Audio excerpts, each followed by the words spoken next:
मोर हाजबेंड इमान बाहादुरी काम करिसे इटुए मैं आरो सल्यूट करिम आरो जाते यार जीवन तो सुख शांति स्वर्गर किबा पाक आरो मुक्ति पाओ इटुए मोर आरो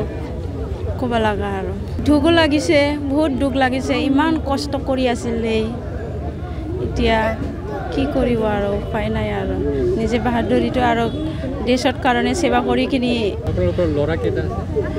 এটা কিমান বছৰ হৈছে তাৰ 5 বছৰ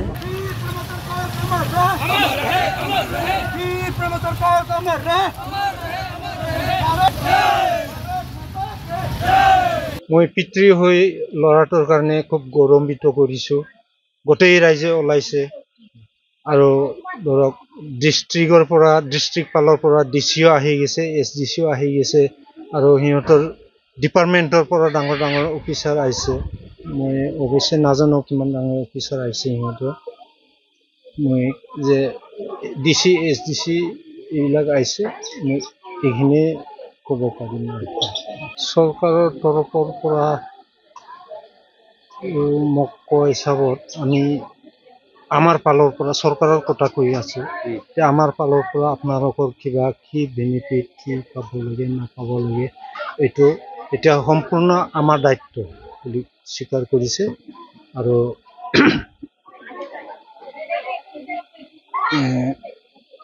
এনেকুৱাকৈ স্বীকাৰ কৰিছে আৰু আপোনালোকে অফিচৰ লগত যোগাযোগ কৰিব নালাগে আমি নিজে আহি যাম ঘৰত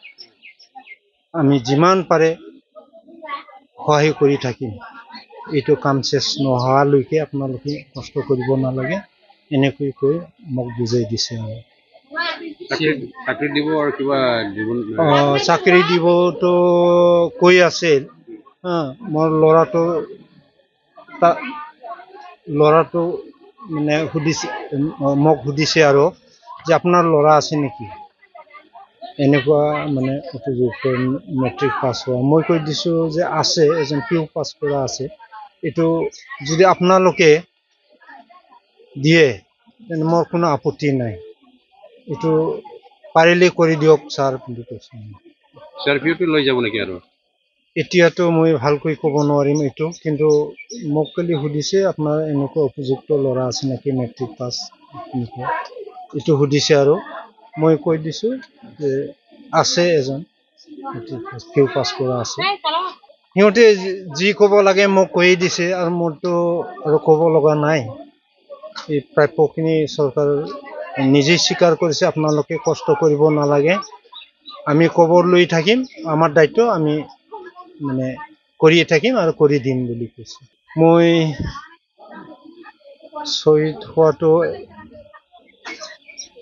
এক ফালৰ পৰা দুখ লাগিছে আৰু এক ফালৰ পৰা উগ্ৰপন্থীৰ লগত যিটো যুঁজ বাগৰ কৰিছে এইটো মই মানে খুব গৌৰৱ অনুভৱ কৰিছোঁ আৰু যিহেতু দেহৰ কাৰণেইতো কৰিছে তাৰ কাৰণে মই গৌৰৱান্বিত আৰু লাষ্টলৈকে মানে उग्रपंथी लोग जुझी जुझी निजे प्राण आहुति दीबो लगा होल। वीर बलिदानी प्राणेश्वर कोच के अंतिम संस्कार में हम लोग यहाँ आज शामिल हो रहे हैं। कल प्रातःकाल एक खुफिया सूचना मिली थी कि कुछ नक्सली बोकारो के जंगल में इकट्ठे हुए हैं। इसमें ये अभियान CRPF द्वारा चलाया गया था। इस अभियान के दौरान 2 कुख्यात नक्सलियों को मार गिराया गया और इसी अनुक्रम में हमारे वीर बलिदानी प्राणेश्वर कोच ने भी अपने प्राणों का उत्सर्ग किया। बहुत ही बहादुर और शौर्य और अदम्य साहस का परिचय उन्होंने अपने सेवा काल में दिया। डीजी CRPF की तरफ से और पूरे देश की तरफ से हम उनको आज नमन करते हैं। फैमिली CRPF फैमिली का वो हिस्सा हैं और पूरा CRPF बल उनके साथ हमेशा खड़ा रहेगा।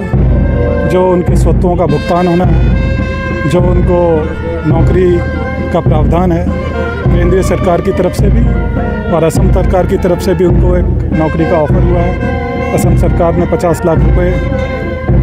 की घोषणा की है और साथ ही CRPF की तरफ से भी हमेशा उनका साथ, परिवार का साथ हम लोग खड़े रहेंगे।